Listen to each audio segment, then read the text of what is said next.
Bom, eu acho que eu não vou conseguir dessa vez, mas todo mundo já viu. Esse é o vídeo que a gente tem ali, institucional. Tá? Vou interromper para a gente não perder tempo. Tá? A gente treina melhor para a próxima. Pessoal, primeiramente, boa noite a todos.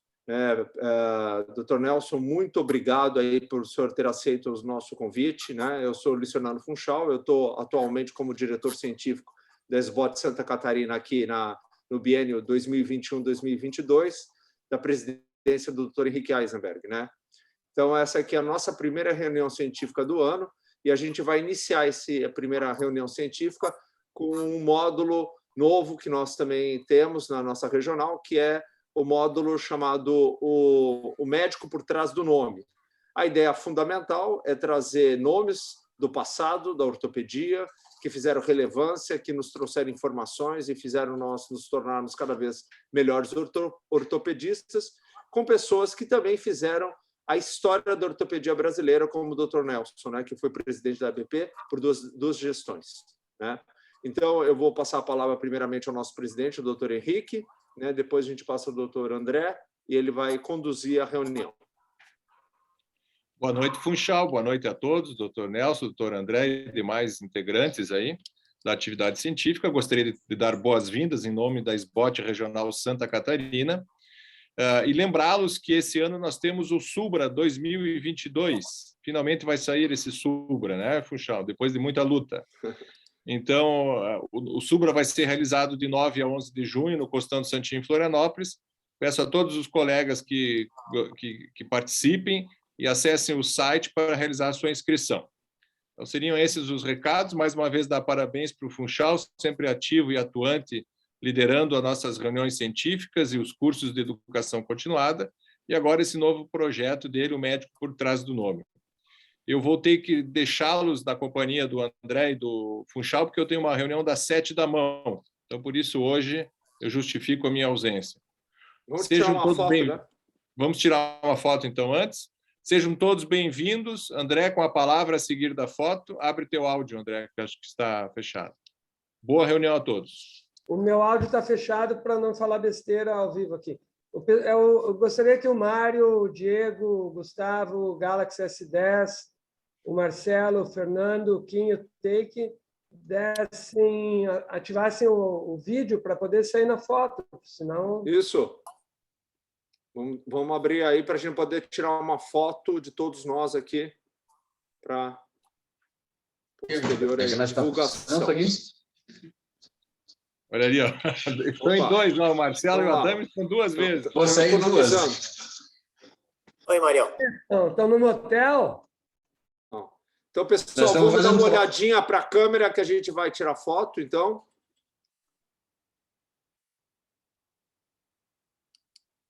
Muito bem. André, fica com você agora, tá certo? A gente volta no final para a gente dar fazer a finaleira aí do curso, tá? Dr. Nelson, só posso te pedir e dizer muito obrigado aí pela sua presença e André, com você. Então, até teve a primazia de abrir esses trabalhos da SBOT Santa Catarina. A primeira reunião do ano é nossa. O Henrique é o presidente e pegou um ano aí ruim por causa de toda essa confusão de pandemia e reuniões online, mas às vezes a reunião online ela deixa ter mais gente do que a reunião presencial, que muita gente não quer se deslocar. A gente quer agradecer ao Dr. Nelson por se propor a dar essa aula sobre o Dr. Valente, que foi um ícone, é um ícone no uso de palmilhas. O Dr. Nelson é um exímio prescritor de palmilhas, tem livro que eu comprei, inclusive, sobre a prescrição de palmilhas, e ele vai nos abrilhantar hoje com a história do Valente. E depois a gente tem um caso de pé plano que eu vou moderar e esperamos que a gente saia daqui melhor do que entrou, né, doutor Nelson? Espero. Vamos sim, vamos sim. Tá bom. André, Vale. Eu posso abrir agora? Pode abrir sua tela. Eu abro no Make o programa? Oi? Eu abro, é só abrir que vai entrar direitinho? O senhor compartilha tela ali no share screen. Stop, então, share screen. Isso. Pronto. Aí escolhe a sua E agora? apresentação. Ah, tá aqui. Tá bom. Deixa eu apagar aqui, pera. Isso aí. Tá bom. O André, e agora conforme eu falo a aula, é minha cara que vai aparecer aí? Porque Não, só... tá a sua aula e seu rosto está à direita aqui, porque a gente selecionou uma janelinha só. E as pessoas podem selecionar o sem janela ou com algum, só com os mais bonitos. Estão aparecendo eu e o senhor. O Funchal está com o vídeo fechado. Mas pode ir na sua mais tela. janelinha, aparece mais gente, é isso? Porque em cima ali tem um monte de quadradinhos. O senhor pode clicar no menor, que daí o senhor só aparece a sua aula para o senhor. Tá a sua cara, então, ficou, tá? Posso começar? Pode. Tá bom. Bem, obrigado à SBOT Santa Catarina, em nome de todos vocês, em especial o Funchal, que fez o contato maior comigo, né? Dizendo que o Funchal, que eu acompanho a carreira dele, a parceria dele com o Diego, meu filho, desde o tempo do mestrado, né? E que tem gerado diversos prêmios internacionais. Parabéns, Funchal, pelo seu trabalho, e agradeço muito o convite, que a ideia foi fantástica, magnífica, porque convidar uma pessoa para falar do seu mentor não tem prêmio maior, não é mesmo? Então, eu vou dar início sem mais delongas. Tributo ao Dr. Valente. O Dr. Valente foi um personagem ímpar no pé, na cirurgia do pé, e principalmente nas órteses para os pés, em especial as palmilhas. E vocês vão entender por quê na sequência. Então, a importância Doutor Nelson, desculpa. O senhor precisa só clicar embaixo para abrir a tela para a gente poder ver toda. Nesse clique onde está o mouse ali, ó. Tem que clicar para abrir a apresentação. Ela não está aberta, ela só está para o senhor ali. Só falta clicar embaixo aqui, ó. Mas não estou vendo nada. No PowerPoint, embaixo aqui, ó. Ah, no PowerPoint? No PowerPoint naquela janelinha lá embaixo. Pronto, voltei. E agora? Clique embaixo onde tem as apresentações, aquelas várias, onde está escrito anotações, comentários, naquela última janelinha. A última, isso. Aquela que está. Clica aí. Olha lá. Não está certo? Mas ela não está abrindo. Da outra vez ela abriu toda. Aqui diz assim, please move window away from the shared application. Tá aqui uma grande... meu cara, não estou vendo nada não que me facilita. Pausar, stop. Não está aparecendo? Apresenta assim mesmo. O doutor Nelson, vai lá em cima onde diz apresentação de slides, clica e coloca desde o início. Aí dá também. Espera um pouquinho. Tá aqui o botãozinho, tá aqui o outro. Apresentação de slides, lá em cima.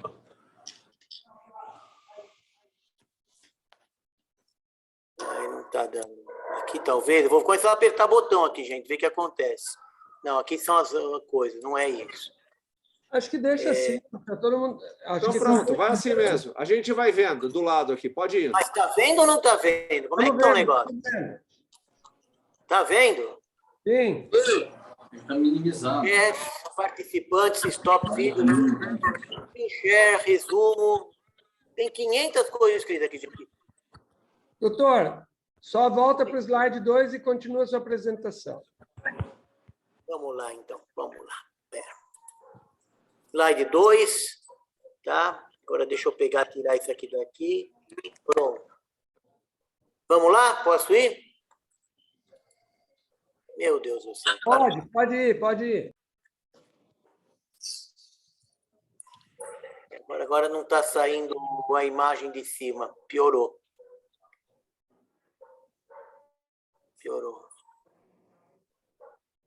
Mas nós estamos vendo. Vamos lá. Pode ir? Pode ir. Deixa eu ver que slide que eu estou aqui, só um pouquinho. Bem, tá bom. Bem, eu tenho que falar aqui, não tem jeito. Só um minutinho, pessoal, desculpa, vamos lá. Não dá, deu merda. Literalmente está dando merda aqui. Pronto, vamos lá. Aqui.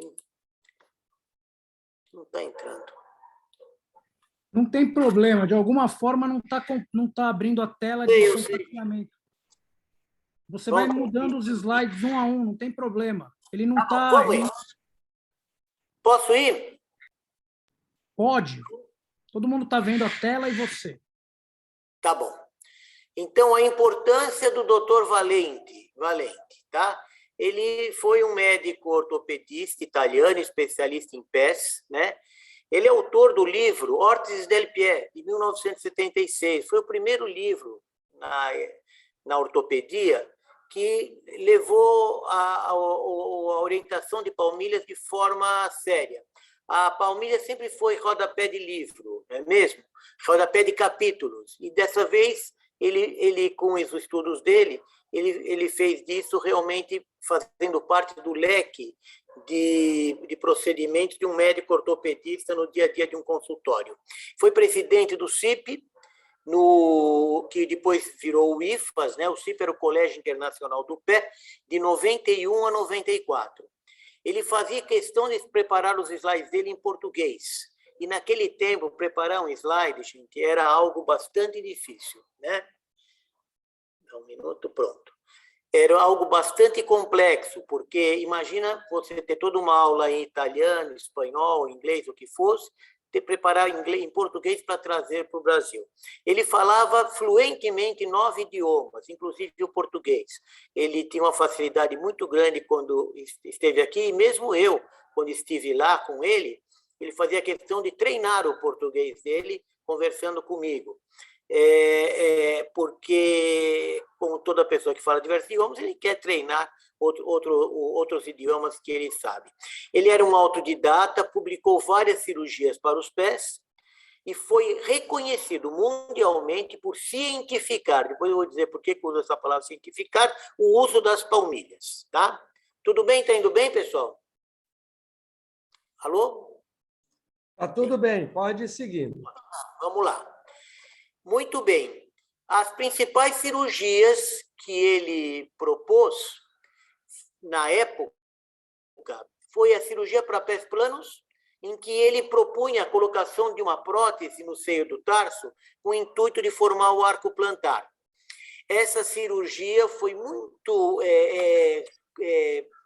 comum naquela época.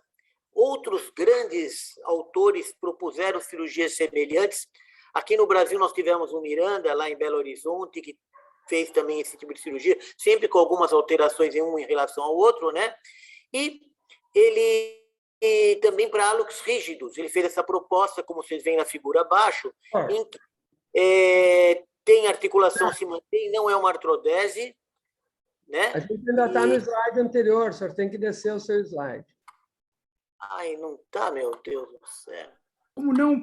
Presta atenção, como não está... Mas não está trocando, gente, Como não está na forma de apresentação de slides, você tem que ir mudando com o teu mouse, slide por slide, ali na barra. Está mudando assim ou não? Está mudando ou não?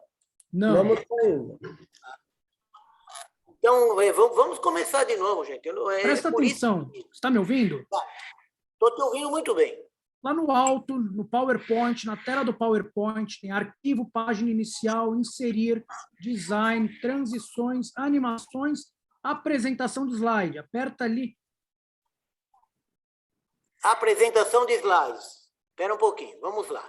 Eu estou aqui vendo anotações, comentários e depois 4 ícones. Um deles é o ícone que geralmente eu apresento. Esse botão, por alguma razão, não está funcionando. Então, vai lá em cima, vai na barra superior. Espera um pouquinho, vamos fazer uma coisa diferente? Eu vou entrar pelo outro lado aqui. Deixa eu entrar por outro lado aqui, que eu preparei essa aula em outro também, no computador. Vamos aqui, esse daqui. Vamos ver se assim dá certo. Pronto. Está aqui. Vê se vai entrar direito aí. Eu acho que não vai, não adianta.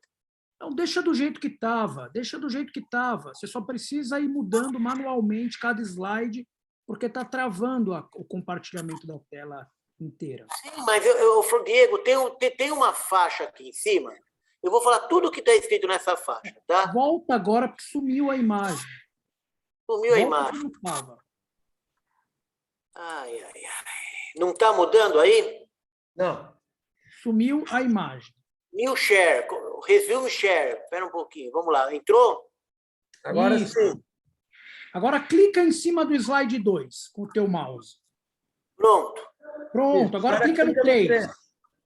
Apresentação, tá? Não põe Tá a aparecendo. apresentação, doutor. Está travando. Volta e clica em cima do slide 3. Só clica no 3. No 3? Isso. Para cada slide você faz isso. Pronto. Tá Para bom. cada slide você clica em cima do número aqui na barra lateral. Simples. Ótimo. Agora, você está vendo toda a imagem do Estamos. 3? Tá Na tela perfeito. inteira? Mas assim tá bom para gente, doutor Tá Nelson. bom, então assim vai ser. Vamos lá, pessoal. Principais cirurgias publicadas, foi cirurgia para pré-plano, como eu disse para vocês, em que uma prótese é colocada no seio do tarso com o intuito de formar o arco plantar. E ele também ficou bastante conhecido à época com a cirurgia para hálux rígidos, em que ele fazia quase como se fosse em 90 graus, um corte na parte comprometida do hálux rígidos, que permite, dessa forma, ter a dorsiflexão do hálux, tá bom? Tranquilo? Agora eu vou para o próximo já. Aqui na imagem da figura, mostra o doutor Valente, não é mesmo? E junto aí com ele, o doutor... realmente, tá bom, tá. E com ele, mostra o doutor Napoli e o doutor Egon.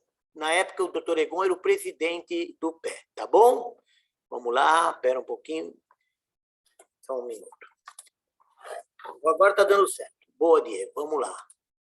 Entrou assim, está indo bem? Alô? Perfeito, perfeito. Tá perfeito, mais ou menos, tá bom. Ele é reconhecido mundialmente por cientificar as palmilhas, através do seu livro, Órteses del Pie.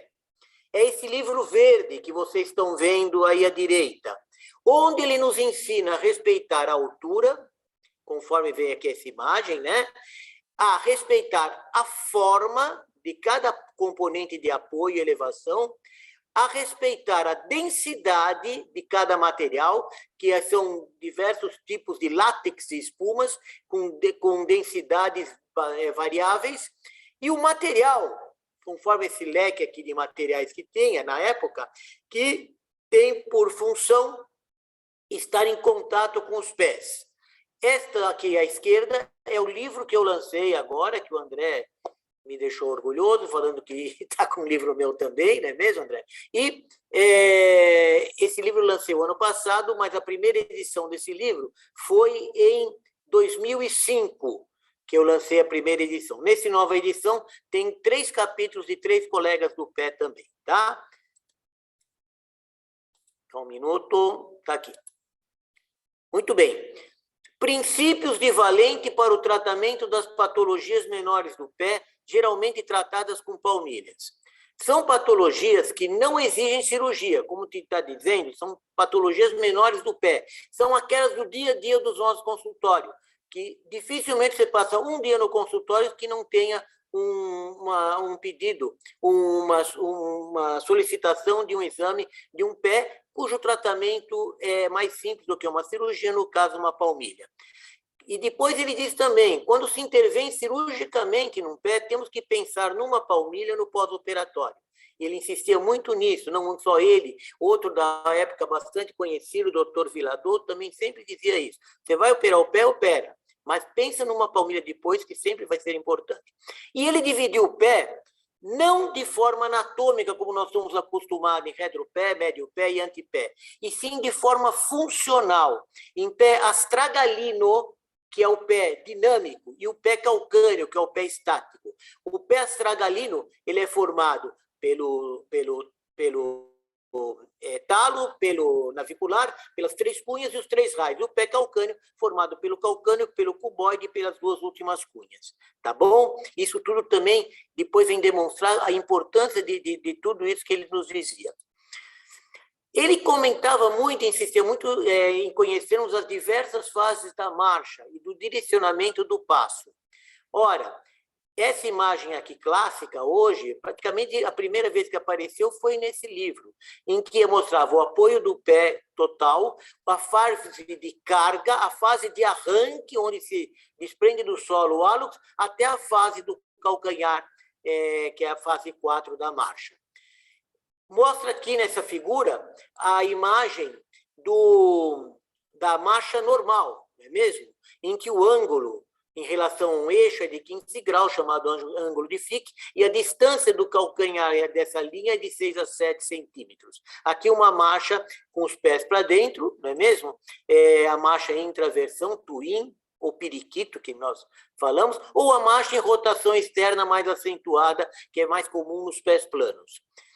A importância de não agredirmos o plexo venoso ilejar. O plexo venoso ilejar, pessoal, ele só existe no pé.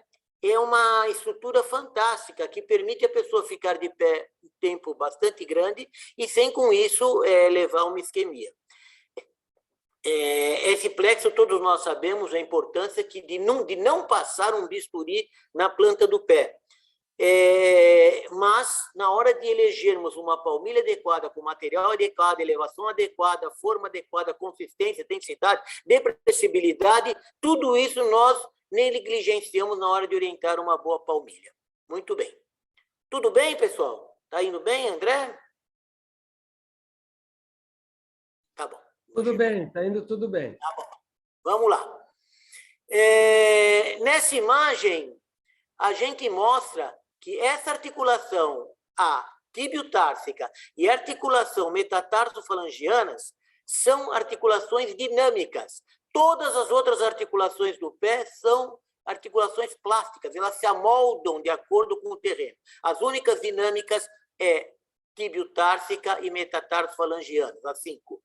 E ele sempre insistia que nós não devemos dizer arco plantar, e sim abóbada plantar, pois é uma estrutura tridimensional no formato de um prato cortado ao meio. Esse número quadro que aqui nós vemos, ok? Muito bem. Ele dizia também, com ênfase, que o pé, quando nós andamos, ele retrocede dentro do calçado de 7 a 10 milímetros durante a marcha. Então, mostra essa figura em raio-x, que o pé ele escorrega dentro do calçado.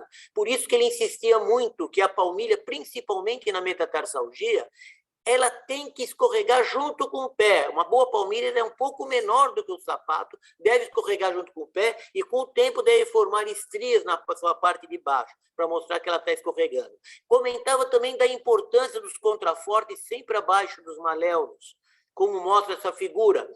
Contra totalmente as botinhas ortopédicas com os contrafortes altos, que chega até a envergar uma perna na parte de baixo. Então, ele insistia muito que o contraforte tem que ser abaixo dos maléolos, para que o contraforte acima não ajudava em nada, só machucava o pé. Continuando. Um pouquinho aqui, foi 2. Vamos lá. Esse estudo também, até hoje, é apresentado de uma forma muito clássica, é o estudo da carga do pé no solo conforme a altura do salto. Quando a pessoa está descalça e pisa, ele tem 57% na parte de trás e 43% na parte da frente. Com 2 centímetros de elevação, vai para 50-50. Com 4 centímetros, o apoio começa a aparecer mais na parte da frente, invertendo o apoio descalço, ou seja, 57 na frente, 43 atrás. 6 centímetros, 75% na frente e 25% atrás, e ele mostra que, com uma elevação de 10 centímetros, chega a 100% o apoio todo na parte da frente. Esse é um dos motivos porque a gente sempre tem que cuidar de orientar, metatarsalgia principalmente, e não usar o salto muito alto. Um pouco de salto até é bom. A cunha pronadora não pode ultrapassar as articulações metatarsofalangianas. Nunca fazer aquelas cunhas que vão até a ponta do pé, como fazem muitas palmilhas. Não tem razão de ser. A cunha pronadora ela tem que ficar até este nível, conforme está nesse sombreamento. E as metatarsofalangianas totalmente livres. Dando sequência, Os requisitos de uma palmilha. Ela deve oferecer conforto quando forem de compensação, no adulto, naturalmente, e talvez um leve incômodo quando forem corretivas, que são palmilhas para crianças, com toda a polêmica existente, mas quando tem a sua indicação mais precisa. Ela deve ser leve. O Dr. Valente costumava pegar uma palmilha e tinha que dobrar, amassar e colocar no bolso. Era bastante famosa essa cena dele. Deve ter flexibilidade. A palmilha tem que ser muito fininha, deixando livre as articulações metatarso-falângicas. E deve ter estabilidade por debaixo do pé, como eu disse. Deve ter elasticidade e plasticidade. Os apoios e elevações não devem ceder com o tempo. Esse material tem que ser feito de uma forma que não cede com o tempo. Tem vários materiais no mercado que oferecem isso. E deve ter uma indiferença bioquímica e eletrostática, sendo que o couro ainda é o melhor material. É um material, o couro, que transmite a parte eletrostática do solo, sem agredir o corpo. Isso é o pessoal mais assim, holístico, né? E ele falava muito isso, as palmilhas são os óculos dos pés. Nunca a pessoa pode entrar numa loja e falar, me vê uma palmilha aí. A palmilha, assim que você entra numa ótica e fala, me dá um óculos, você tem que ter uma receita na mão, hipermetropia, miopia, astigmatismo, o que for. Então, as palmilhas são os óculos dos pés. Essa figura também antiga de época mostra o Pimento, um colega nosso, lá de São Paulo. Muitos daqui, ou tão velhinhos, já morreram, viu, pessoal? Aqui é o Dr. Valente, Dr. Egon, né? O Márcio Benevento, grande amigo, o Paulinho aqui do lado, que hoje está na cidade de Jales. Muito bem, dando sequência, esta figura mostra a ineficácia do piloto retrocapital nas metatarsalgias durante a marcha. Peguei essa figura aqui, que tem no livro do Caio, o Caio me cedeu para que eu apresentasse, e são figuras que ele mesmo desenha, ele é muito bom para isso, e mostra que o apoio, né, formando a metatarsalgia nessa imagem que vocês veem aqui, colocando o piloto, mostra que tem até algum efeito, se você coloca o piloto, quando está pisando direto, mas você vai andar, e quando você for andar, o piloto não tem efeito nenhum. Ou seja, ele tem um efeito, o que propõe o Dr. Valente é essa plataforma, vamos chamar de tijolinho, que não importa o momento da marcha, sempre vai estar trabalhando, distribuindo a carga do pé, como eu vou mostrar há pouco, de forma melhor. Continuando. Classificação de Valente para pés planos. Ele fez essa classificação mostrando o pé normal, em que o istmo tem aproximadamente 1/3 de largura do apoio anterior, um pé plano grau 1, em que o istmo tem aproximadamente a metade do apoio anterior, um grau 2, em que forma uma concavidade na borda medial do pé, sempre na imagem, nesses podogramas. Aqui um grau 3, em que a imagem forma uma convexidade na borda medial, conforme vocês veem aqui, e esse grau 4, que já é um pé neurológico, em que o apoio fica o pé tão chato, tão plano, que ele fica com essa imagem aqui, né? Que apoia a borda interna totalmente e nem apoia a borda externa. Tudo isso é uma relação do pé astragalino com o pé calcâneo. De acordo com a posição dos dois, o arco é mais alto ou menos alto. Aqui a imagem, Dr. Valente com o Carlo Milani, grande amigo, que também sempre me ofereceu a residência dele na Itália, quando eu lá estive, enfim. Continuando. Aqui uma classificação do pé cavo, pé classificação de Valente, ou seja, o apoio do istmo ele é menor do que 1/3, então é o grau 1. O istmo ele tem um espaço entre o apoio anterior e o apoio posterior, e nesse espaço tem de 1 a 2 centímetros, até casos que tem todo esse apoio bastante afastado, que é o grau 3, que são aqueles casos que você pega uma caneta, um lápis, passa por baixo do pé com o paciente de pé no seu consultório. Aqui uma imagem, quando ele esteve no Brasil, dando aula, no caso é na Unifesp, a presença do Dr. Laredo e do Dr. Samuel Atlas, todos falecidos também. O problema dessa aula é assim, a maioria já faleceu. Bem, Palmilhas de valente para o pé metatarso varo. Naturalmente, isso é palmilha para casos leves. Ninguém aqui está falando, vamos usar palmilha para pé metatarso varo, aqueles pés escolióticos em F itálico de difícil solução e que é cirúrgico. Então, esses casos leves, ele propõe, e é uma sacada fantástica, essa aleta medial, forçando a abdução, mas ele diz, a articulação de Chopard, ela é bem mais maleável do que a articulação de Lisfranc, que é onde está a deformidade. Então, tem que ter esse contrapressão nessa região da borda lateral do calcâneo e do cuboide, forçando a posição adequada. Naturalmente, aqui eu coloco também um apoio, uma cunha varizante, porque frequentemente esse pé tem o retropé em valgo, e uma cunha pronadora para tratar o pé que está supinado. Aqui a imagem dele desenhado e aqui a palmilha depois de pronta, como deve ser. Valente também ficou muito, até hoje, pelo menos em São Paulo, a palmilha de Valente, todos quando tem que receitar, receitam a palmilha de Valente, porque realmente ele é muito mais convincente do efeito e dos resultados. Então, a palmilha de Valente, tipo 1/4 de esfera, todo o pessoal mais antigo, e mesmo frequentemente os mais novos, já ouviram falar, imagino eu, em que ele pega esse apoio clássico que não tem efeito nenhum, porque o ápice não está acontecendo na articulação talo-navicular, que é onde está a deformidade. E também tem todo esse apoio anterior, levantando e supinando o antepé, que é tudo que você não quer, você está tratando de um pé plano, no caso de uma criança. Então, o 1/4 de esfera, ele atua exatamente da deformidade, e o primeiro metatarsiano, ele fica mais verticalizado, que é o que você quer. Que junto, geralmente com a cunha pronadora, ele tem um efeito de hélice para tentar corrigir um pé plano na infância. Naturalmente, depois dos 5, 6 anos, quando não deu certo, não evoluiu sozinho, ou então um pouco menos de idade,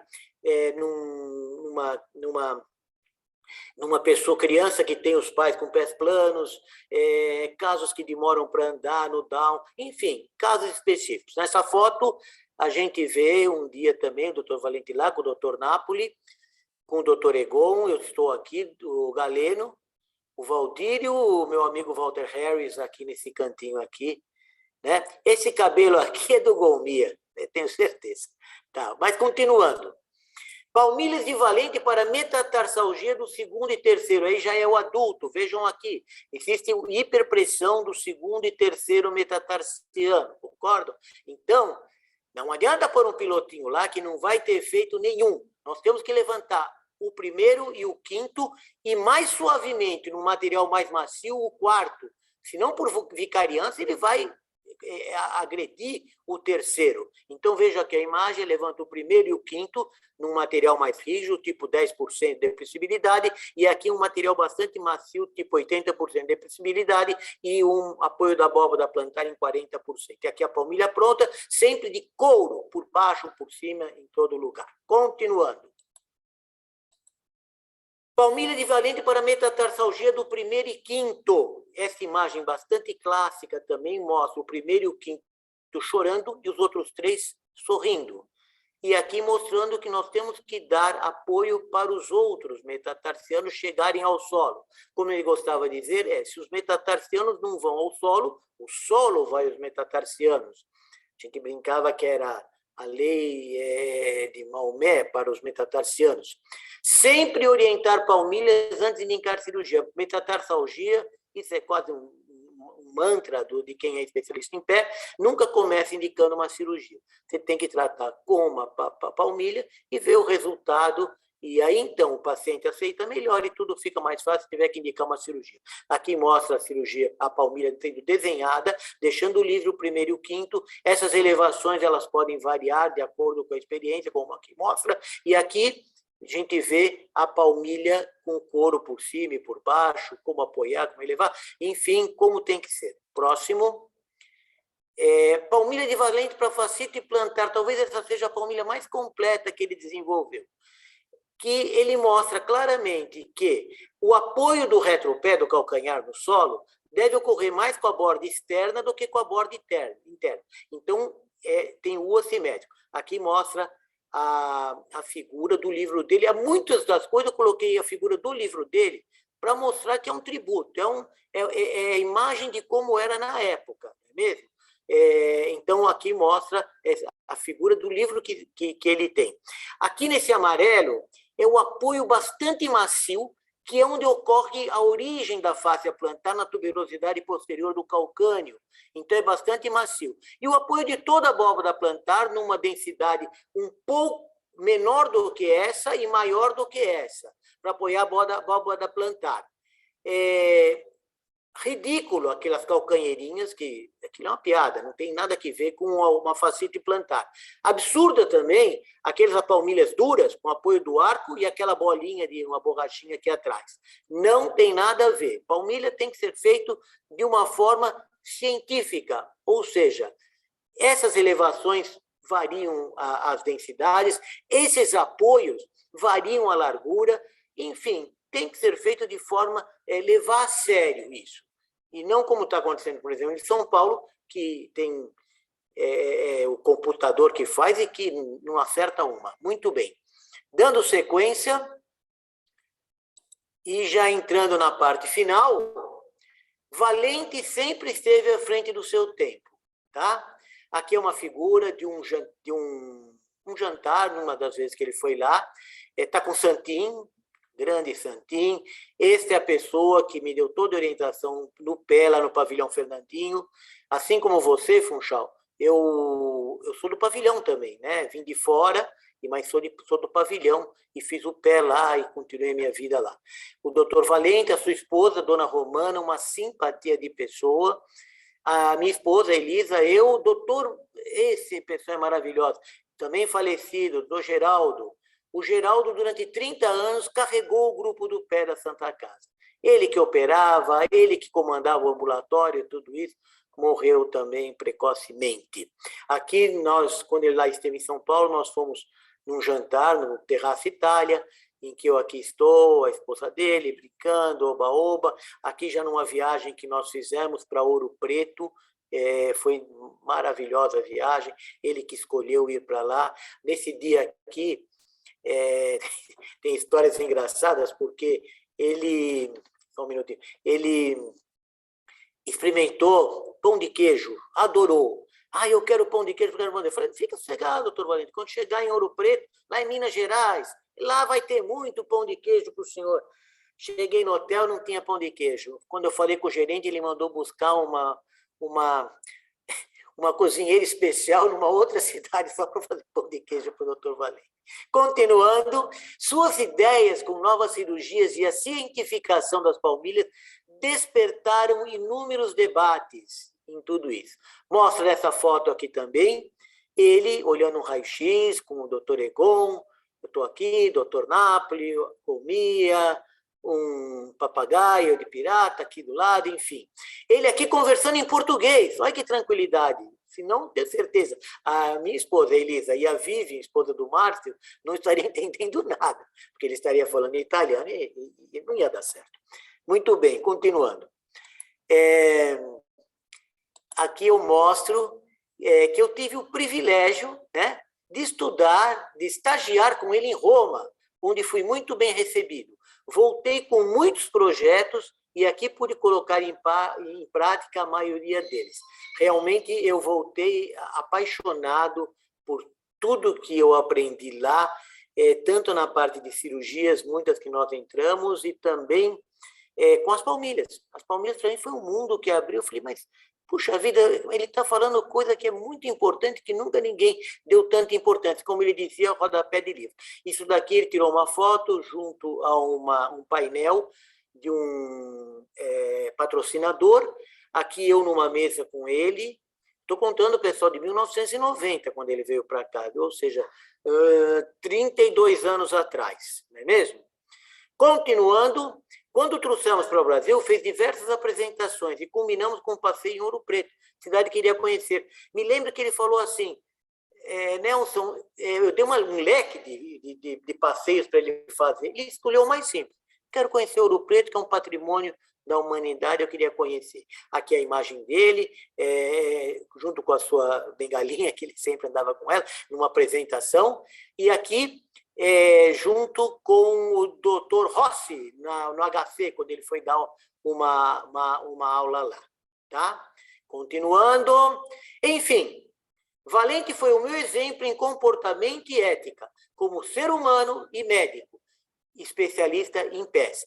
Nessa foto, ele com a esposa dele, Dr. Napoli, querido Dr. Napoli, que em dezembro completou 100 anos, me liga toda semana, gosta de bater papo comigo e conta como é que foi o dia dele. E aqui mostrando o Valente até mesmo tocando piano. O homem tocava piano, gente. Incrível o que esse homem fazia bem. Coisas totalmente hoje seria proibido, né? Não seria politicamente correto, usando o cigarro, que ele não largava de jeito nenhum, fumando o seu cigarro, mas tocava piano e muito bem, viu? Dá gosto que ver, tá?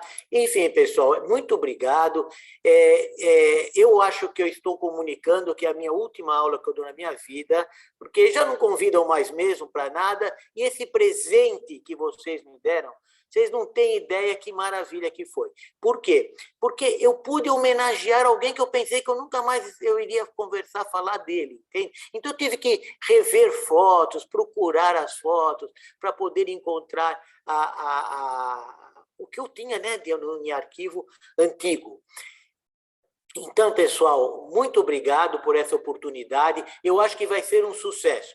E aqui, 7, 8, tá. 30 minutos, acabou a aula, prontinho. Alô? André? Tudo bem, tudo bem. Deu Agora 30 minutos e 2 segundos, viu? Sensacional. Só encerra o compartilhamento ali em cima, o senhor há de ter uma tela chamada... Putz, eu não estou falando. Posso fechar aqui? Espera. Fecha. Eu vou fechar. Mas vai aparecer o seu computador. Bom, talvez tenha dado. Deu certo, deu certo. Deu certo? Deu certo.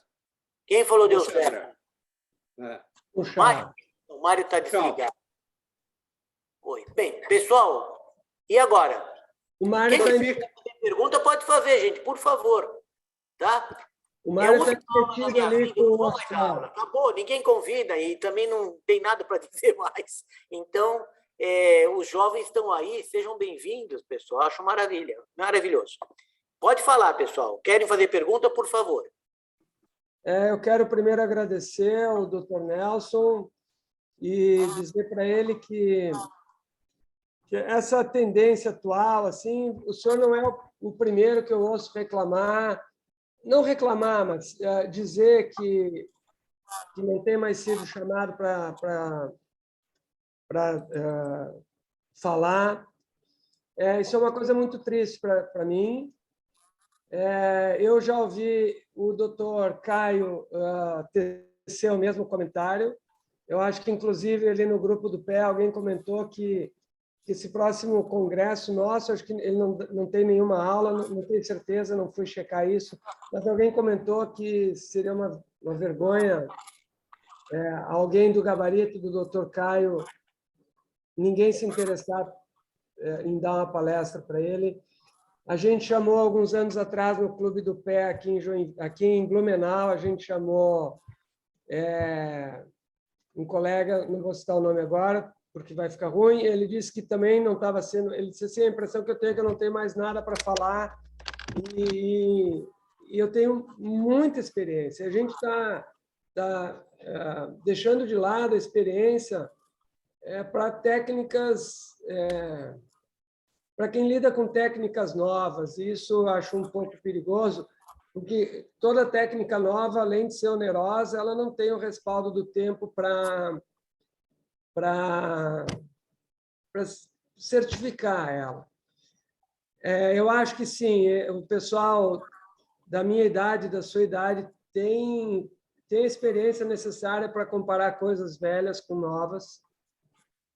E as técnicas que eu aprendi, muitas delas já foram abandonadas, e eu tenho certeza que elas davam certo, porque a gente tem nossos pacientes para isso. Eu lamento essa modernização da medicina.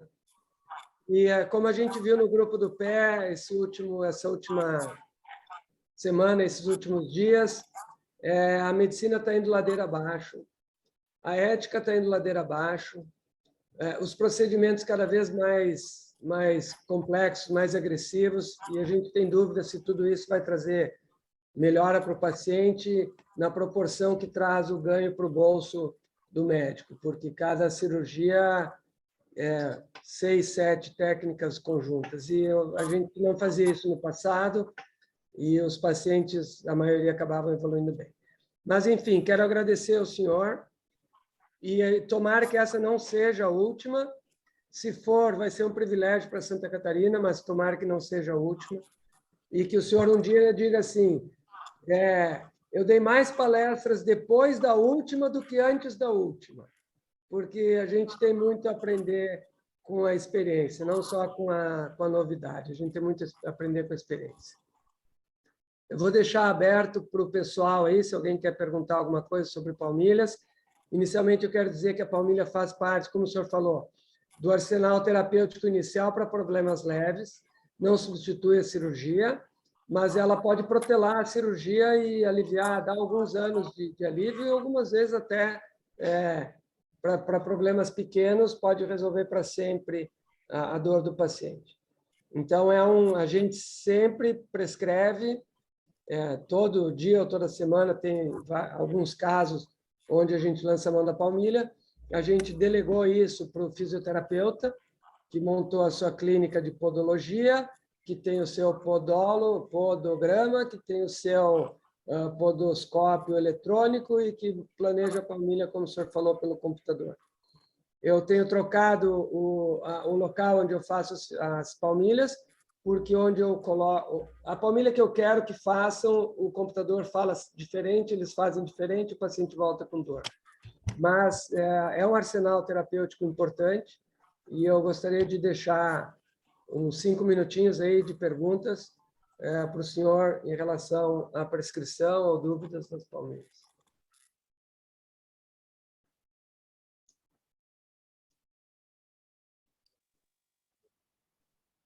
André, eu acho que você podia começar o teu caso, entendeu? E aí a gente vai conversando, né? E a gente fecha depois, no final, acho que todo mundo acaba tendo pergunta. O doutor Nelson está aí até para participar junto.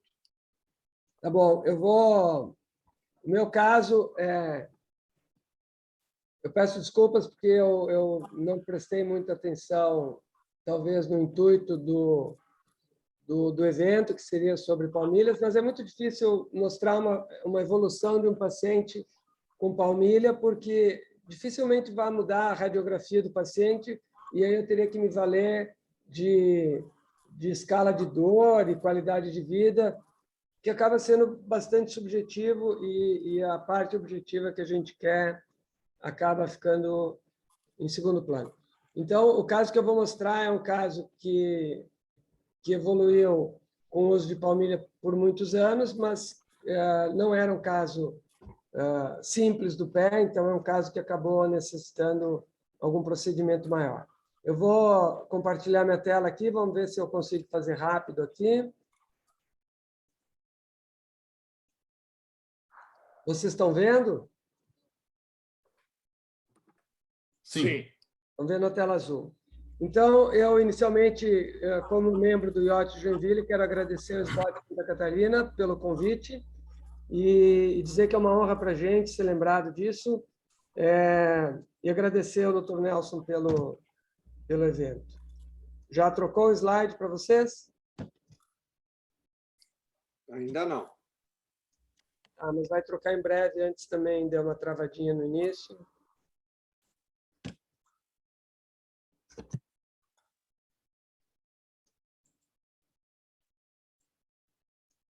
Deixa eu fazer diferente aqui.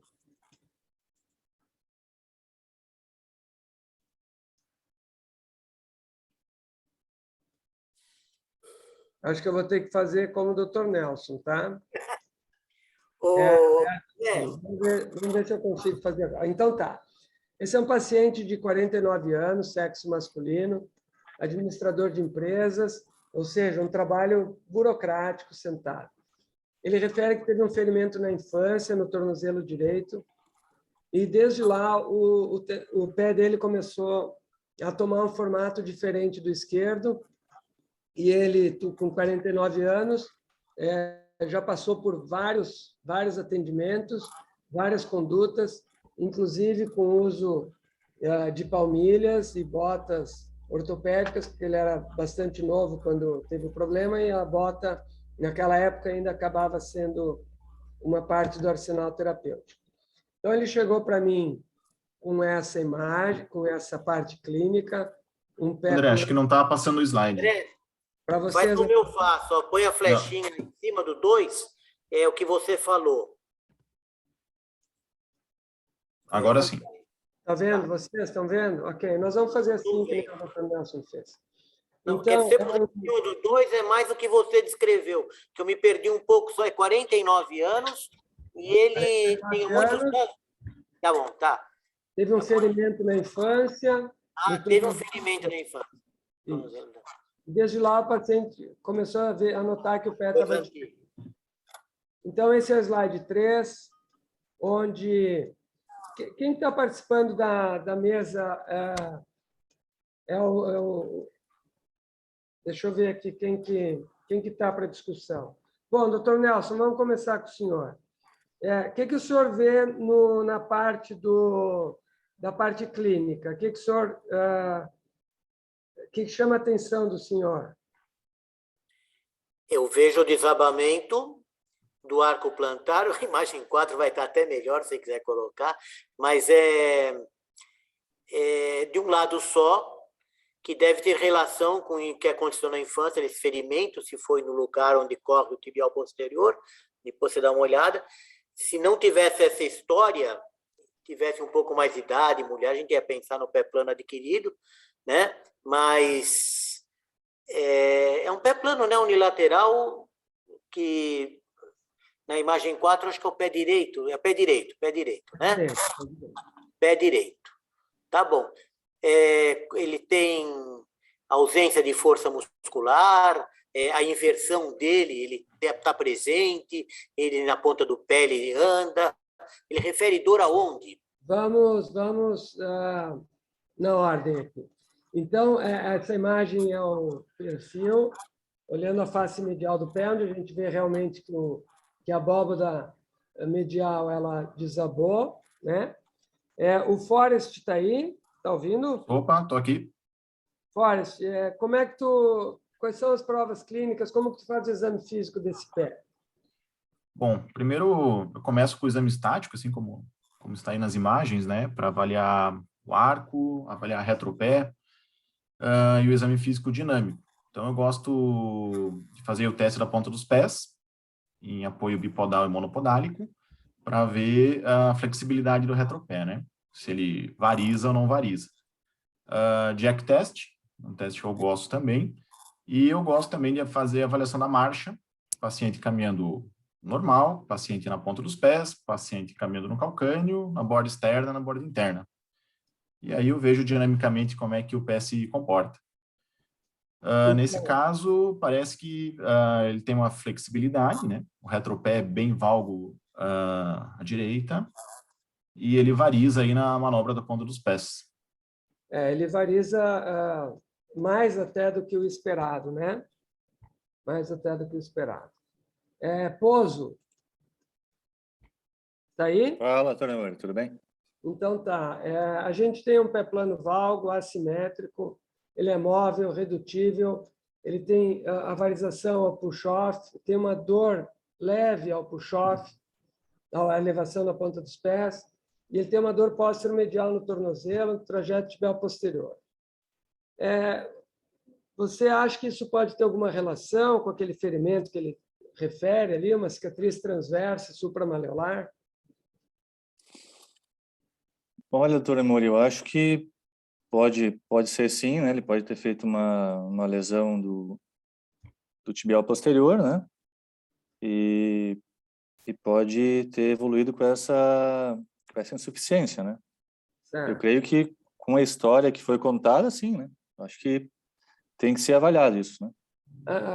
O quadro de colapso do retropé em função da disfunção do tibial posterior é mais comum em homem, mulher?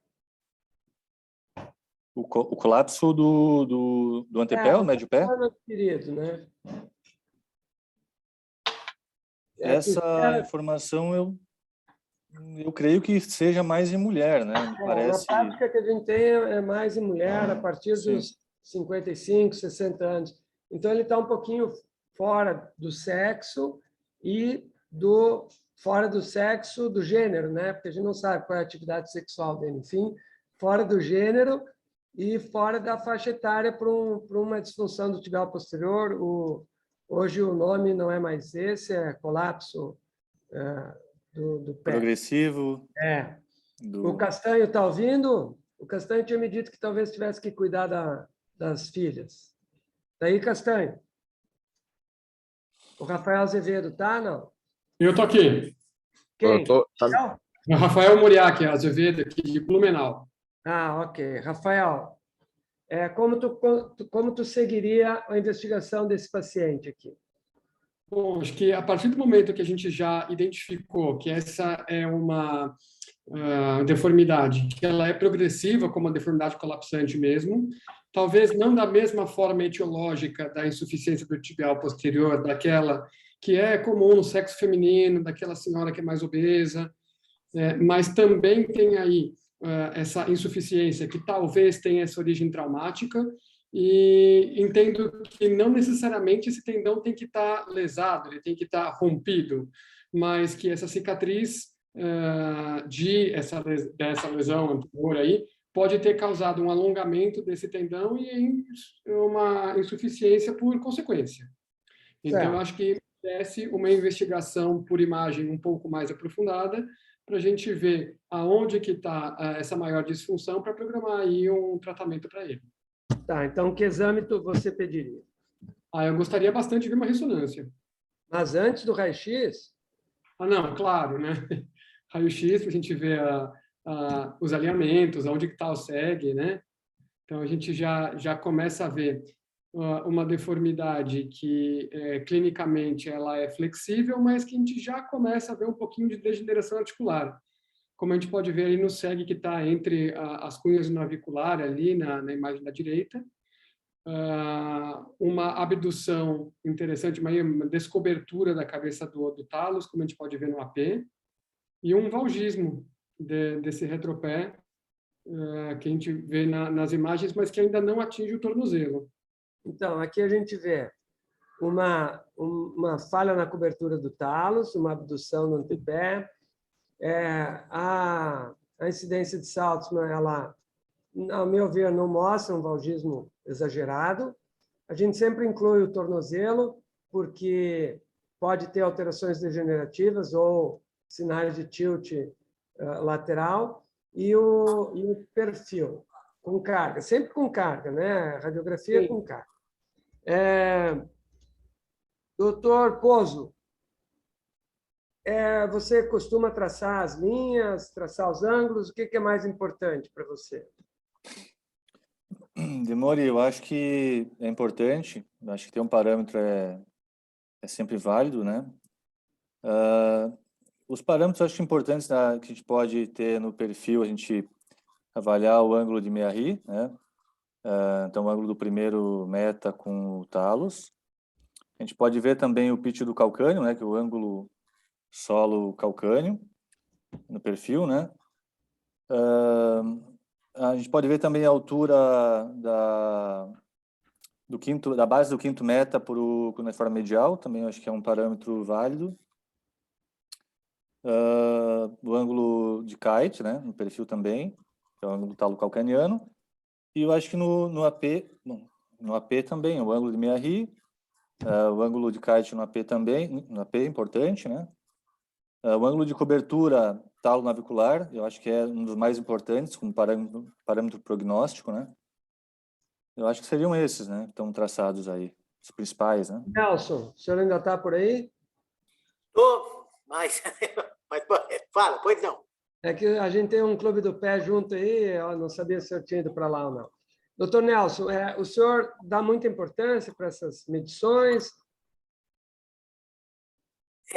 Não, é um pé plano clássico, a imagem de pé plano, né? Todas as articulações angulares que vocês comentaram procedem, estão presentes, né? Não sei dizer qual que é a mais importante, mas eu sei que tem, e a gente vê claramente o navicular subluxado, a abdução do antepé, o pito calcâneo também está desabado, a gente vê esse desalinhamento do navicular com o primeiro metatarsiano, não é mesmo?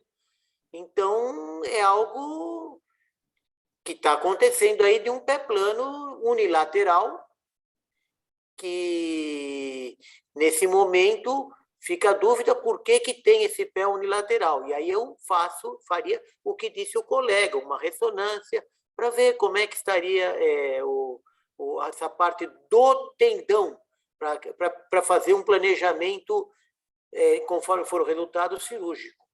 Tá bom. Uma vez que você falou que não funcionou nenhum tipo de palmilha, não é mesmo? Pode falar, desculpa. Forrest, está por aí? Sim. Algum outro exame? Bom, a gente falou da ressonância, né? Sem dúvida. Até pela história de trauma ali, então, é importante fazer ressonância, né? Infelizmente, com esse tipo de apresentação... Deixa eu botar aqui só para ver se vocês conseguem ver. Aumentou para vocês? Não. Não. Ela não está em tela cheia? Não. Tá. Tu consegue olhar a imagem e tentar encontrar alguma coisa? Bom, aparentemente, a gente vê no córtex axial ali a ausência da imagem do tibial posterior. Dá para enxergar bem ali o flexor longo dos dedos, mais posterior o flexor longo do hálux, mas... Vocês estão vendo a minha seta? Não. Também não. Agora? Agora sim. Agora sim, essa daí tá boa, é isso.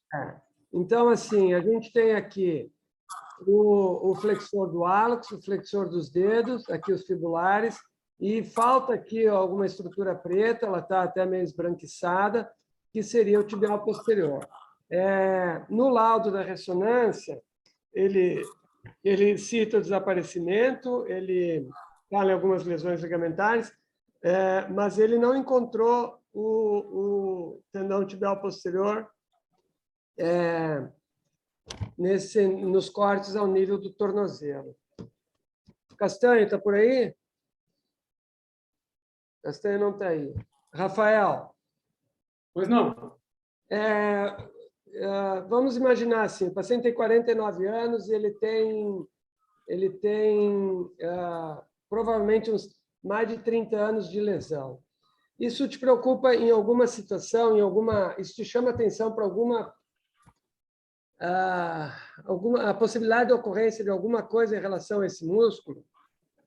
Esse tendão, provavelmente, se a gente tiver a oportunidade de ver isso na perna, ele deve estar completamente degenerado já. Se a gente for pensar naquela classificação de Coutalier, provavelmente uma degeneração gordurosa. Para vocês aí, trazer para frente. Vocês estão vendo a perna agora maior? Eu estou vendo. Tá.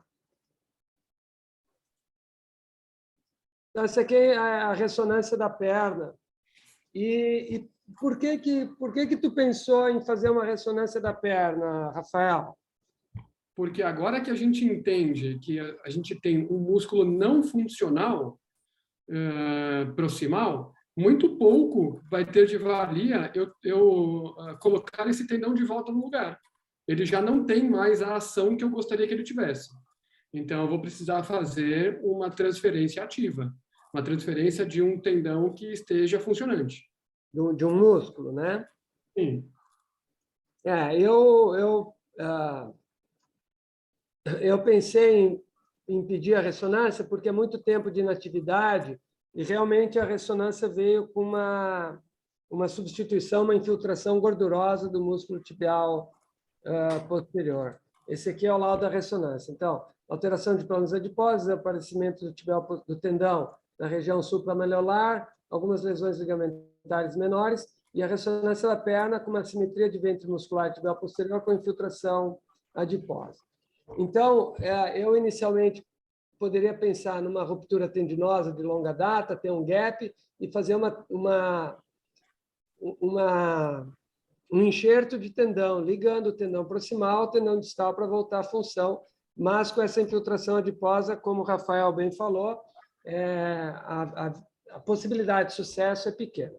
Mas, enfim, esse paciente chegou para a gente e eu gostaria que o Dr. Nelson, com toda a experiência em palmilha que ele tem, nos falasse se ele acha que era um paciente viável para a gente palmilhar e que tipo de palmilha ele usaria. Porque, apesar de ele ter usado no passado, talvez essas palmilhas não fossem ou bem prescritas ou bem confeccionadas. Com a palavra, então, Dr. Nelson. André, uma vez que tem uma lesão tendínea, já com imagens degenerativas, etc., eu acho que a palmilha ela vai ser uma solução precária. Até mesmo que em nenhum momento ela vai dar vai dar uma sustentação, tudo isso, mas ele vai ficar dependente totalmente da palmilha, naturalmente. Agora, você havia dito, durante a marcha, que alguém comentou aí, aquela marcha em inversão, ele consegue fazer? Como é que é, André? Ele tem uma inversão ativa, como a gente viu na imagem do teste de elevação na ponta dos pés. A marcha dele não é ruim, mas ele, como todo pé plano, como não bloqueia muito bem o chopar, ele acaba despendendo muita energia. Então, ele cansa, ele tem a queixa de perda de força e ele não consegue fazer as atividades físicas que ele está com intenção de fazer. Ele joga tênis, não a nível... Mas, assim, ele quer jogar 2 vezes por semana tênis e não consegue mais jogar porque ele cansa demais em função da perda do bloqueio de todo o pé, com a perda da inversão, que na imagem ali ela parece normal, mas ele não sustenta por muito tempo, né? Olha, André, eu acho que eu faria o seguinte. Começaria com uma palmilha assim, com uma borda interna do retropé, uma cunha varizante, um apoio da abóbada plantar, colocaria também uma cunha pronadora nele, suave, um apoio da abóbada plantar, não é aquela em quarto de esfera, não. É aquela maior que a gente chama de toda a abóbada plantar. Colocaria nisso, mas para ver o resultado, porque se ele tem pouca dor, joga tênis, você propor para ele um reforço tendíneo, né, com algum outro tendão sinérgico, né, do tipo o flexor dos dedos, do hálux dos dedos, talvez tenha algum efeito para manter, né, isso. Agora, fisioterapia eu não vejo nada, porque o que a fisioterapia vai fazer se o tendão não está lá? Que outro músculo, através de uma fisioterapia, vai conseguir promover uma formação do arco plantar? O tibial posterior ele é quase que insubstituível nessa função, não é mesmo? Enfim, eu penso dessa forma. Poderia pôr uma palmilha assim, mas porque ele parece que não tem tanta dor. Se joga tênis, não importa que não é profissional, mas joga tênis, pô, né? Eu faria isso. Fala. Okay. Pozo, então vamos imaginar que é uma lesão tendínea e o paciente já fez, nesses 30 e poucos anos, vários tratamentos. E qual seria a tua opção para esse paciente? Olha, Sou eu, pelo tempo transcorrido, eu optaria já de imediato para o tratamento cirúrgico, né? Acho que o Dr. Nelson aí falou tanto das palmilhas, acho que elas são importantes nos casos mais leves, né? Mas nesse caso eu acho que não seria de tanta valia. Eu optaria pelo tratamento cirúrgico. E qual seria a tua programação para esse paciente? Bom, a gente avaliando o Hill-Rise test dele, que é um teste normal, então eu já consigo classificar, eu gosto de usar a classificação nesses casos, então eu consigo colocar ele abaixo de uma classificação 2B, né? O estadio 2B. Ele tendo, então, um antripé que não esteja um varo rígido, eu optaria por fazer uma osteotomia de calcânio medializante, né? Associado a uma transferência do flexor longo dos dedos. O antepé dele talvez tenha a gente consiga ver uma leve elevação aí do primeiro raio. Eu costumo fazer também uma osteotomia de Cotton. Então, eu acho que eu optaria... Ele não tem uma grande abdução do antepé, ele também não tem dor lateral, né, que eu teria que alongar a coluna lateral, e eu faria a osteotomia de calcânio, a transferência e Cotton. E talvez, se ele tiver algum encurtamento fizer um silver skill depois de fazer a osteotomia de calcânio, eu faria um alongamento de tendão calcaneano, talvez. Eu acho que o silver skill a gente tem que avaliar antes, não no transoperatório. Sim, avaliar antes também, mas eu costumo avaliar também no trans. Sempre com o pé em inversão, né? Porque em inversão ele acaba usando a abdução para compensar o encurtamento posterior. Forrest, me fala sobre Cotton. Tu gosta de Cotton? Tu já fez? Tu tem medo do tibial anterior? Eu tenho medo do tibial anterior, posso falar isso. Se tu não gosta do Cotton, tu tem alguma alternativa para ele? Bom, primeiro que eu concordo com o Pozo ali em relação à técnica, né? Eu gosto de utilizar a osteotomia de Kutsogenes, e o Cotton eu sempre deixo para fazer durante o transoperatório ali, decidir se eu faço ou não. Eu vou pronto para fazer. Claro. Só deixa eu fazer não sei se é todo mundo do pé que está aqui, mas Cotton é a osteotomia da cunha medial, uma osteotomia em abertura dorsal para aumentar o arco, a abóbada medial. Ok.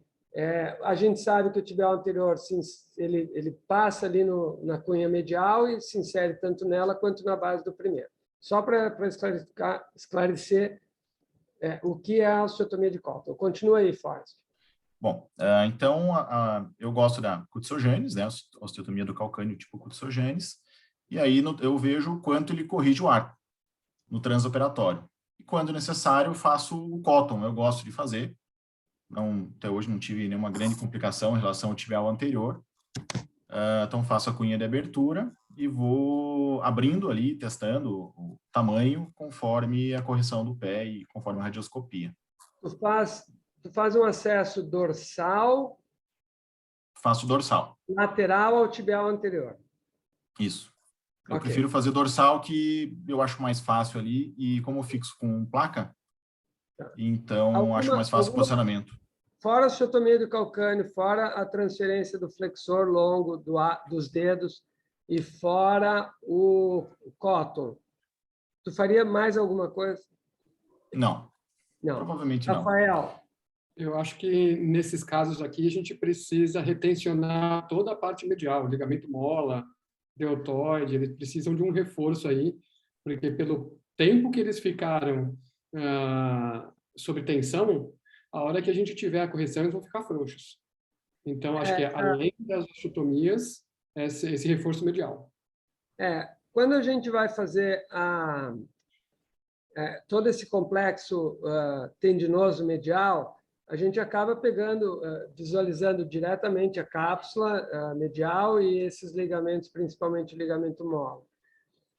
E eu acho que é de praxe retencionar eles. Acho que, bom, quando tiver lesado e expor a cabeça do talos, nem se fala, mas eu acho que é de praxe fazer essa retenção.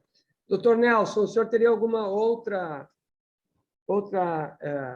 algum pulo do gato aí para esse tratamento? Ou talvez o doutor Nelson tenha saído, ele saiu do vídeo aí. Deixa eu passar o próximo. Não, aqui nós ainda estamos lá na imagem radiográfica, né? Opções de tratamento, fisioterapia. Então, eu vou falar aqui o que eu fiz no paciente e eu tenho feito isso desde que eu vi o doutor Sanhudo, que é o nosso presidente atual. Aliás, ele foi o presidente até a gestão passada da BTP, onde ele falou bastante sobre, ele fez um trabalho sobre a solidarização do fibular curto no longo. O fibular curto ele é um abdutor e o fibular longo é um flexor do primeiro meta. Então, ele tenotomiza o flexor, o fibular curto, e ele solidariza o músculo, a parte proximal, que é a parte muscular, no fibular longo, onde ele, teoricamente, aumentaria a força de flexão do primeiro metatarso. O que eu fiz eu não gosto do Cotton, a minha pergunta para o Forrest foi proposital. Eu tenho receio do tibial anterior. Uma vez eu fiz um cisto sinovial e não incluía o tibial anterior e com a evolução do paciente ele acabou rompendo, não sei se foi azar, não sei o que foi, ou uma técnica, mas enfim, eu prefiro evitar abordar a cunha medial. Eu faço essas osteotomias no primeiro meta. Eu fiz, então, uma osteotomia varizante calcânea, uma osteotomia flexor do primeiro meta, a transferência do flexor longo dos dedos para o navicular. Fiz Vulpius nele, ele tinha o Silver Skill positivo, e a solidarização do fibular curto no longo. Deixa eu só voltar essa radiografia aqui, pré-operatória, para vocês, porque o que chama atenção aqui é que a quebra ela não é muito na talo navicular, ela é mais na navículo cunha.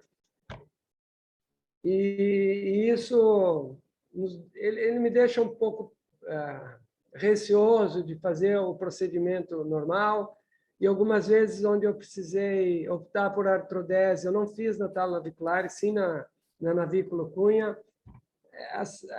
Essas receitas de bolo que a gente vê, tudo igual, nem sempre funcionam para todos os pacientes. E revisando esse caso aqui, eu achei até que eu tivesse feito a transferência do flexor longo dos dedos para a cunha e não para o navicular, mas a gente vai ver na radiografia aqui que eu não fiz isso. Eu fiz para o navicular. Então, essa aqui é a radiografia pós-operatória, com carga, onde foi feito, como eu falei, a osteotomia de calcânio, sempre não só retirar o valgo dela, mas tentar rebaixar, e isso é muito difícil eu conseguir sem fazer o alongamento do miotendinoso, porque às vezes a musculatura não deixa esse fragmento distal descer. Então a gente fez a osteotomia de calcânio, a transferência do flexor longo dos dedos para o navicular e uma osteotomia de rebaixamento de flexão plantar do primeiro meta com fixação com placa. Essa aqui é a radiografia final temporária, com 9, eu acho que 8 meses. Não, perdão. Esse paciente, eu chamei ele quando eu fui fazer essa revisão, ele veio 1 ou 2 semanas atrás, e essa radiografia é com 1 ano e 4 meses de pós-operatório. Então, aqui é a radiografia comparando os ângulos pré- e pós-operatório. Então, o ângulo talo-navicular, que era de 33 graus, talo navicular de 33 graus foi para 70, o talo calcaniano, que é o kite do AP, de 35 foi para 30. Eu acho que melhorou pouco, eu esperava mais melhora. O talo primeiro meta de 44 para 23 e a cobertura navicular melhorou bastante. Eu graduei em 50% aqui e 75% aqui. No perfil, o talo calcaniano, que é o kite do perfil, ele foi de 36 para 56, melhorou bastante. Essa melhora, normalmente, às custas tanto da osteotomia ou de Cotton ou do primeiro meta e o rebaixamento do calcânio. O talo primeiro meta foi de 22 para 8 e o pitch de 9 para 20. Então, radiograficamente, teve uma melhora bastante significativa. Essa aqui é a imagem clínica pré-operatória e pós-operatória.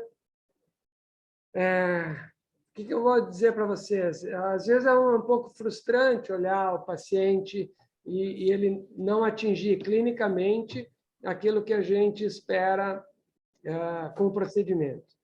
Mas o arco, apesar de não ter efeito como era o esquerdo, ele melhorou bastante. E o aspecto de valgo do retropé, sim, melhorou. Porém, se a gente comparar o push-off pré-operatório, a tese de elevação pré-operatório para o pós-operatório, parece até que piorou, porque tem menos rugas aqui. Mas talvez seja pelo edema crônico, foi uma agressão cirúrgica importante, a gente fez um vulpus um pouco baixo aqui, fez todo o acesso medial, então acaba complicando um pouquinho aqui a parte clínica. Mas o paciente em si, ele está bastante contente, é um paciente que, nas palavras dele, a gente nunca sabe quem ele consultou e se foi algum especialista do pé ou não, mas nas palavras dele, ele estava desenganado com o pé. Desenganado é ridículo falar, porque ele ia ficar caminhando a vida toda, não era um paciente que ia perder o pé por causa disso, ou um risco de amputação, mas clinicamente ele estava descontente e ficou contente. Eu queria que o Forrest falasse do pós-operatório, da conduta dele, não a minha aqui, porque o que mudou aqui da minha conduta foi o acréscimo da solidarização e a osteotomia, em vez de fazer Cotton, eu fiz no primeiro meta. Eu acho muito mais fácil fazer no primeiro meta.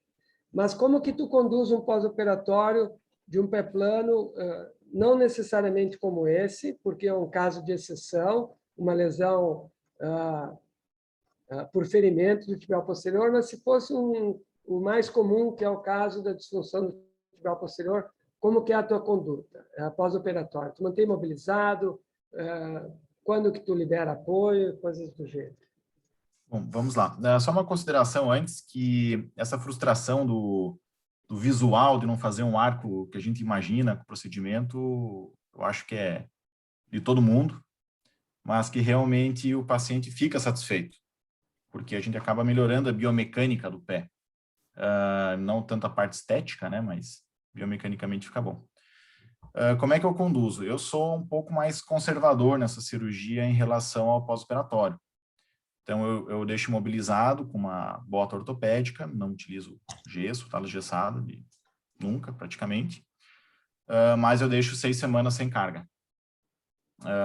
Até porque, principalmente o Cotton ali, faz uma cunha de abertura, tem risco da falha do implante e ocorrer um fechamento. A cicatrização do tendão, eu não utilizo o parafuso de interferência, eu faço um pulver Taft ali no coto do tibial posterior. Um pulver Taft, faço uma tenodese, basicamente, com o tibial, eu deixo um coto tibial posterior, pequeno ali, e faço a tenodese.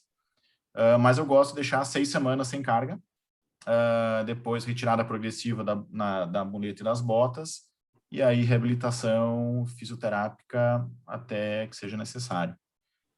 Geralmente eu trabalho aí com uma expectativa de 3 a 4 meses para uma marcha razoável e atividade esportiva em torno de 6 a 9 meses, dependendo da condição muscular do paciente prévia. Ok. Rafael, teu pós-operatório. Desculpa, acho que estava no mudo. Acho que é bastante parecido, eu aguardo a cicatrização da pele, aí em torno dos seus 20 dias para tirar os pontos, e depois trabalhar com um pouquinho de mobilização até que em torno da 6ª semana começar com o estímulo de carga. Acho que essa expectativa de 3 meses para uma marcha razoável, ela é bastante segura. Que eu costumo oferecer aos meus pacientes também essa expectativa. Oso. Acho que é semelhante, algumas coisinhas diferentes.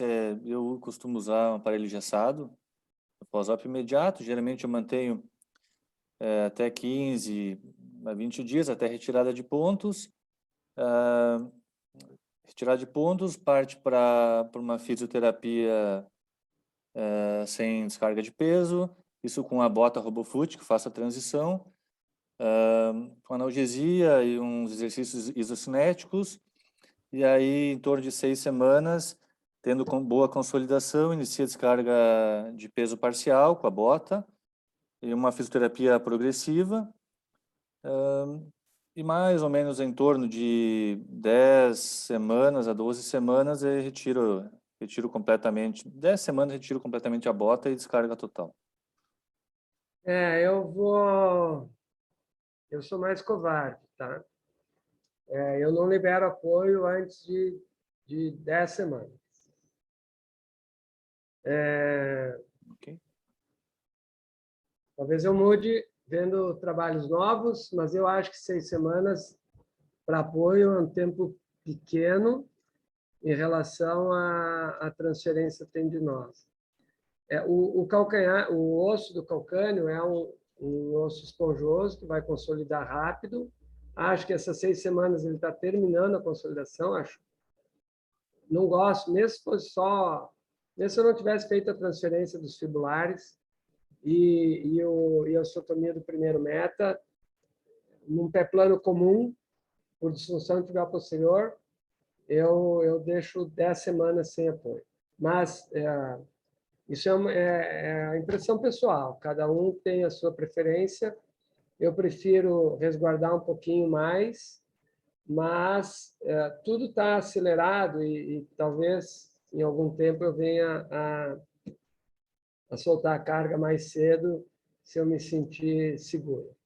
É um paciente que acabou evoluindo bastante bem, ele veio 2 semanas atrás, eu operei ele numa fase muito ruim da minha vida e muitos de vocês sabem o que eu passei nesses 2 últimos anos aí. Eu cheguei a pensar em cancelar a cirurgia dele, ele me deixou bastante à vontade em transferir, mas o maior estímulo que eu tive em toda a minha vida foi da minha esposa, e ela, um dia muito ruim, ela disse assim: não, André, não cancela, teu paciente não tem... Ele não pode ser penalizado pelo que a gente está passando. E eu operei ele, talvez com uma atenção redobrada, até em função de não deixar o emocional interferir. E ele é um paciente que acabou se tornando próximo, porque ele sabia o que a gente estava passando, e ele se prontificou a vir assim que eu pedi. Ele disse: não, semana que vem eu estou aí, vamos fazer a revisão clínica de raio-x, não tem problema nenhum. E esses resultados acabam me agradando bastante. E ele também, ele está bastante feliz com o resultado final. Ele quer tirar esse parafuso, porque ele acha que está incomodando, apesar da gente ver que eles estão quase que sepultados. Mas a próxima cirurgia que a gente vai fazer para ele é a retirada dos parafusos. 1 ano e meio de pós-operatório, o resultado bastante legal. Bom, a gente está aí com 1h30 de atividade, o Funchal deve estar cansado, o Nelson ainda está aí, acho que o Nelson saiu, porque antes eu chamei ele já não estava mais, e daí eu acabei não chamando ele para as considerações.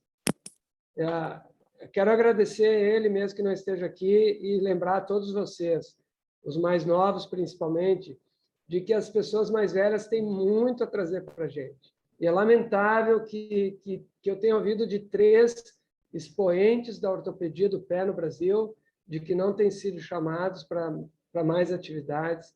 A gente não, vocês, porque eu sou dos mais velhos também, tem dado prioridade para quem tem técnicas novas, procedimentos inovadores. O mundo avança pela inovação, mas a gente nunca deve deixar de lado a experiência de gente de 50, 60, 70 anos. Viu o Dr. Nelson falando do Dr. Napoli, com 100 anos de idade. Claro que ele não produz mais nada e não dá mais opinião, mas eu sou do tempo de ver palestras ainda do Dr. Napoli. E, assim, quando ele abre a boca, a plateia fica quieta, porque o que ele tem para falar é fruto de estudo, porque ele foi um estudioso muito grande, mas é fruto de experiência pessoal. Então, assim, por respeito à calvície, quando um careca ou um grisalho for falar, prestem atenção, porque o que ele tem a dizer é muita coisa, é muita coisa. Eu não sei se o Funchal quer encerrar, eu gostaria de encerrar, agradecer ao Franco, ao Rafael e ao Pozo. Obrigado, doutor André, pelo convite. Tire a sua apresentação, por favor. Oi? Ah, desculpa. Espera, deixa eu encerrar aqui. Stop share. Valeu. Isso aí. Eu acho que assim, a primeira coisa é agradecer realmente. O Dr. Nelson me mandou um WhatsApp aqui, ele teve que sair, tinha outro compromisso, tá certo? Eu acho que ele já deu a participação dele. Acho que vai ficar registrado aqui tudo isso que você falou, que está certo. A grande ideia aí desse módulo que nós criamos, que é exatamente isso, falar sobre o médico por trás do nome, é trazer, principalmente para as novas gerações, que é a minha preocupação, porque eu também já não sou mais da nova geração, né? Eu já sou considerado da velha guarda, né? Mas lembrar que, por exemplo, cirurgia de Cotton, cirurgia de Japas, Curtigianes, classificação de Valente, exceção de Cocker, cirurgia de Boston, doença de Sever, eu não faço pé, mas todos esses epônimos, né, que são exclusivamente da cirurgia do pé, né, elas fazem parte do conhecimento do ortopedista, né? Nós todos somos ortopedistas, nós acabamos às vezes considerando mais importante alguma área onde a gente leva a maior concentração do conhecimento cirúrgico. Mas o ortopedista, de uma forma geral, deve conhecer todos esses epônimos que eu falei rapidamente, certo? Que são coisas exclusivas do pé. Né? A trazer o Dr. Nelson aqui foi como vai ser nas próximas reuniões, nós teremos mais 9 esse ano, trazer de verdade à tona os antigos especialistas que têm muita experiência e que pode trazer muito conhecimento para nós, certo? E falar dos antigos ortopedistas que são de verdade os donos desses epônimos aí, que muitos de nós, infelizmente, esquecemos. Aí a gente acaba não tendo mais o conhecimento da ortopedia geral e acha que a medicina e a ortopedia nasceu na última década. Isso não é bem verdade, tá? Mas eu agradeço muito, viu, Demore, a participação de todos vocês. Logicamente, a tecnologia está aí, todos nós estamos abraçados à tecnologia, como estamos fazendo essa aula, graças à tecnologia, né? Mas a gente não deve esquecer o passado, porque o passado nos ensina muito. Então, a única coisa que eu quero dizer, eu estou no meu último ano como diretor científico, né? Espero que o próximo diretor científico tenha muita garra, muita vontade para fazer a gente, na nossa regional, cada vez ter mais conhecimento. Realmente já são 21 horas e 5 minutos, o nosso combinado sempre é 1h30, né? Eu agradeço a todos vocês por estarem aqui presentes, entendeu? Discutindo de forma brilhante, né? Brilhante mesmo, casos, né? Sobre a cirurgia do pé, e nós temos mais várias outras reuniões. Espero que vocês participem, porque é muito importante o quórum da sociedade, né? da regional do Estado de Santa Catarina, para a gente fortificar a nossa regional. Lembrando, como o presidente falou no começo, nós temos o sul brasileiro, que alberga também o catarinense, então é muito importante que todos vocês estejam presentes, né, e tragam o máximo possível de participantes para o nosso congresso, para a gente fortificar, até porque o sul brasileiro é responsabilidade de Santa Catarina, e a gente mostra nos congressos bem organizados, com plateia e com público, a força das nossas regionais. Uma boa noite a todos e muito obrigado. Boa noite a todos, obrigado. Fiquem bem. Até mais. Tchau, tchau. Boa noite, pessoal.